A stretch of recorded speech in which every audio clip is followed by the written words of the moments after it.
고린도후서 12장 1에서 13절 말씀입니다. 12장 무익하나마 내가 부득불 자랑하노니 주의 환상과 계시를 말하리라. 내가 그리스도 안에 있는 한 사람을 아노니 그는 14년 전에 셋째 하늘에 이끌려 간 자라. 그가 몸 안에 있었는지 몸 밖에 있었는지 나는 모르거니와 하나님은 아시느니라. 내가 이런 사람을 아노니 그가 몸 안에 있었는지 몸 밖에 있었는지 나는 모르거니와 하나님은 아시느니라. 그가 낙원으로 이끌려가서 말로 표현할 수 없는 말을 들었으니 사람이 가히 이르지 못할 말이로다. 내가 이런 사람을 위하여 자랑하겠으나 나를 위하여는 약한 것들 외에 자랑하지 아니하리라.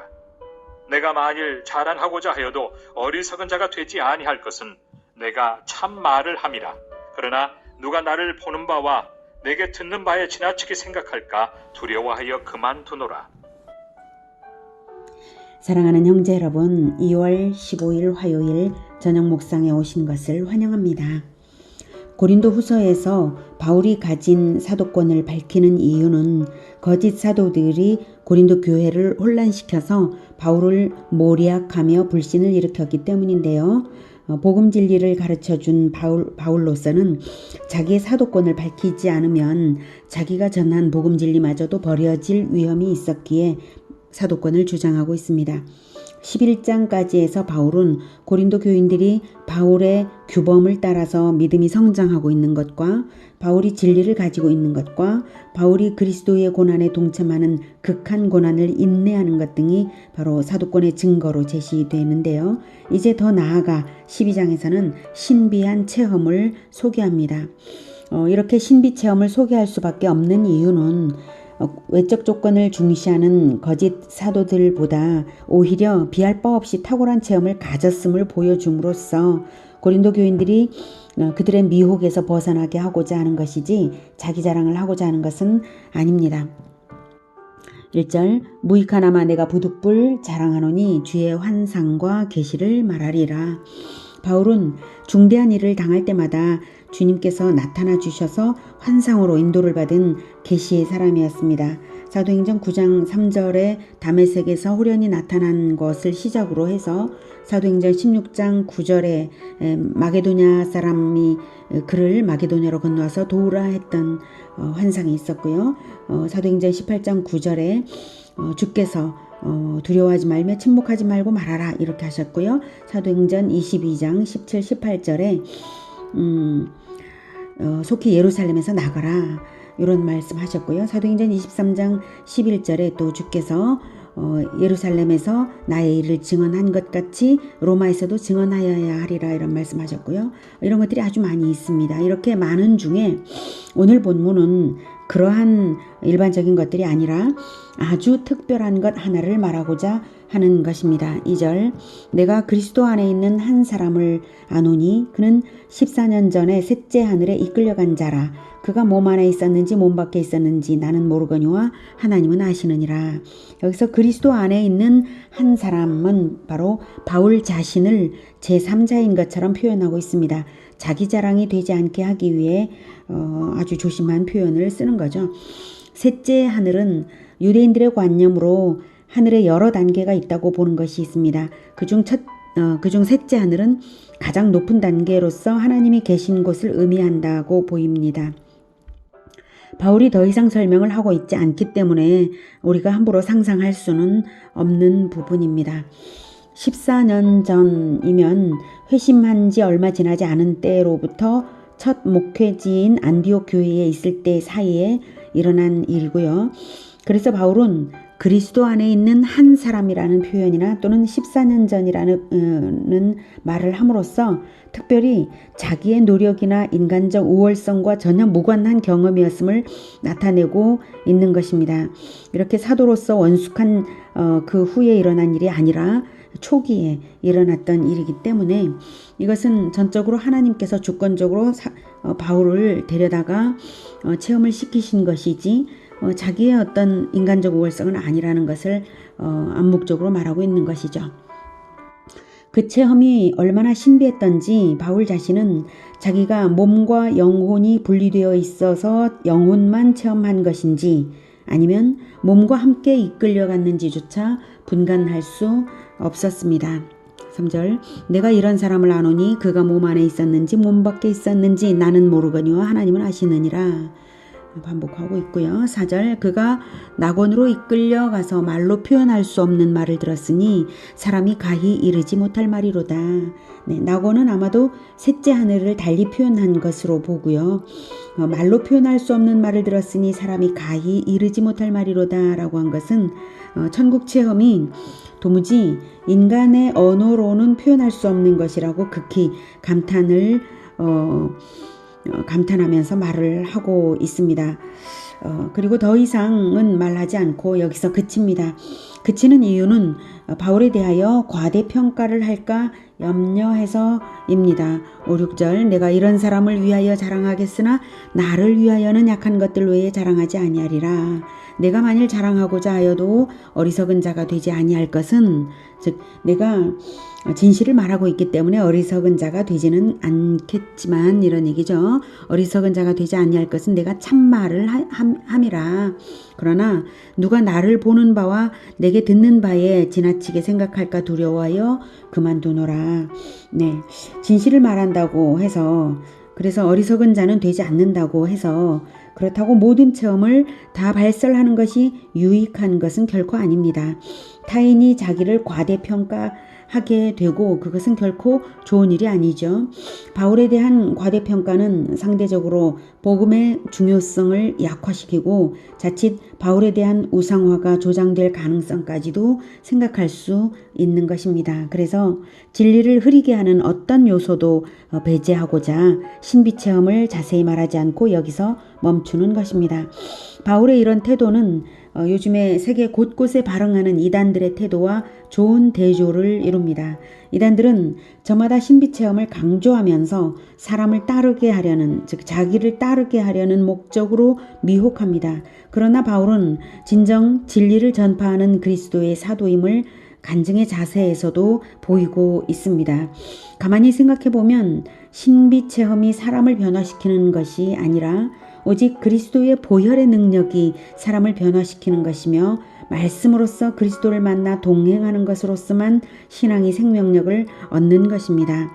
보혈의 능력이 사람을 변화시키는 것이면 예수 제자 역시 보혈을 흘리신 그 극한 고난을 기꺼이 당하면서 헌신하신 그리스도를 따라서 역시 또 그 피 흘리기까지 따르는 그 태도로서 주의 일을 완수하는 것입니다. 그러므로 신비체험이 중요한 것이 아니라 예수님을 따르는 십자가 그것이 더욱 중요합니다. 천국 지옥을 봤다면서 특정 사람을 따르게 하는 것은 거의 이단이라고 봐도 무방합니다. 왜냐하면 그런 신비체험 강조 자체가 성경 말씀에 들어있는 진리로부터 시선을 사람에게로 돌리게 하기 때문입니다. 사람을 따르게 하려는 목적으로 종교 행위를 하는 것 자체가 적그리스도와 다를 바 없습니다. 그러한 체험이 진실이냐 아니냐 하고는 무관한 일입니다. 설령 그런 체험이 있었다 한들 그 신비 체험을 말하는 것 자체가 성경의 진리에서 시선을 사람에게로 돌려버리는 그러한 미혹 행위가 되는 것입니다. 바울은 오히려 신비체험을 말하는 것을 극히 최소한으로만 언급하고는 신속하게 자기의 약함을 말하고 있습니다. 7절 여러 계시를 받은 것이 지극히 크므로 너무 자만하지 않게 하시려고 내 육체의 가시 곧 사탄의 사자를 주셨으니 이는 나를 쳐서 너무 자만하지 않게 하려 하심이라. 네, 사탄의 사자는 아마도 바울에게 어떤 고통스러운 질병이 있었던 것으로 여겨집니다.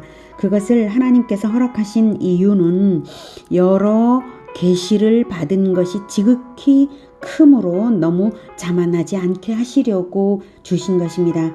그만큼 약한 것을 통해서 교만을 버리고 절제하게 하신 것이니까 여러 계시를 받은 것이 얼마나 대단한 것이라는 뜻입니까? 그만큼 사탄의 사자까지 붙여주실 정도로 계시가 대단했다는 그런 반증이 되고 있죠.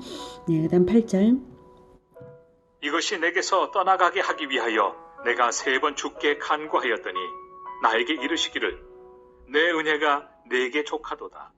이는 내 능력이 약한 데서 온전하여 짐이라 하신지라. 그러므로 도리어 크게 기뻐함으로 나의 여러 약한 것들에 대하여 자랑하리니 이는 그리스도의 능력이 내게 머물게 하려 함이라. 네, 질병이 떠나기를 간절히 3번이나 구했으나 오히려 거절의 응답만 받았는데요. 거절의 이유는 내 능력이, 즉 그리스도의 능력이 약한 데서, 바울의 약한 데서 그리스도의 능력이 온전하여 지기 때문입니다. 인간이 약할 때 주님께서 강한 능력으로 역사하시는 것이지 자기의 강함을 자랑하는 자에게는 역사하시지 않는 것입니다. 그러므로 사탄의 사자라고까지 표현한 그 질병이 얼마나 고통이고 부끄러움이었을까요? 얼마나 작아지게 만드는 것이었을까요? 하지만 이 응답을 받음으로써 바울은 그 고통과 부끄러움까지도 기뻐할 수 있게 되었습니다. 그리스도의 능력이 내게 머물게 되기 때문입니다. 그래서 약한 것들을 자랑하겠다고 합니다. 10절. 그러므로 내가 그리스도를 위하여 약한 것들과 능욕과 궁핍과 박해와 권고를 기뻐하노니 이는 내가 약한 그때의 강함이라. 구약 성경에서 하나님께서 이스라엘에게 강함으로 역사하실 때를 돌이켜 보십시오. 언제나 이스라엘이 약할 때에, 궁지에 몰렸을 때에, 그래서 하나님을 간절히 붙들지 않을 수 없을 때에, 그럴 때에 하나님을 더욱 의지하게 하시면서 능력으로 역사하셨습니다. 그러므로 우리의 약함은 결코 걱정할 일이 못 됩니다. 오히려 인간적인 강점이 조금이라도 있어서 우리가 하나님을 의지하지 않게 된다면 그것이 문제일 뿐입니다. 11절. 내가 어리석은 자가 되었으나 너희가 억지로 시킨 것이니 나는 너희에게 칭찬을 받아야 마땅하도다. 네, 자기 자랑을 하는 것이 어리석은 일인 줄을 알면서도 이런 자랑을 하게 된 것은 바울이 자랑하고 싶어서가 아니라 고린도 교인들이 미혹되지 않도록 어쩔 수 없이 한 것 아니냐 이 말입니다. 그러니까 고린도 교인들 너희들이 이제는 나 바울을 인정하는 것이 마땅하다라고 말하고 있는 것이죠. 내가 아무것도 아니나 지극히 크다는 사도들보다 조금 더 부족하지 아니하니라.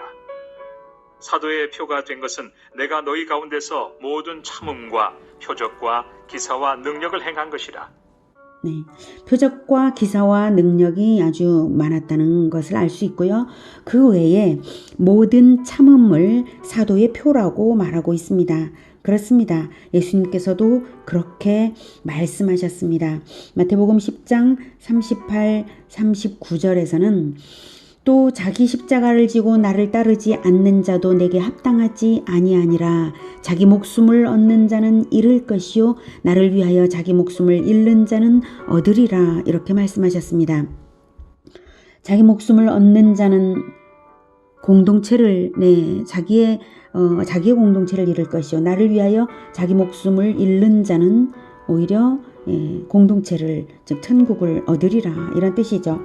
공동체를 구원하기 위해서라면 자기 목숨을 잃는 것도 각오한 십자가 정신이 늘 삶 속에서 나타나는 것이 바로 예수제자의 표입니다.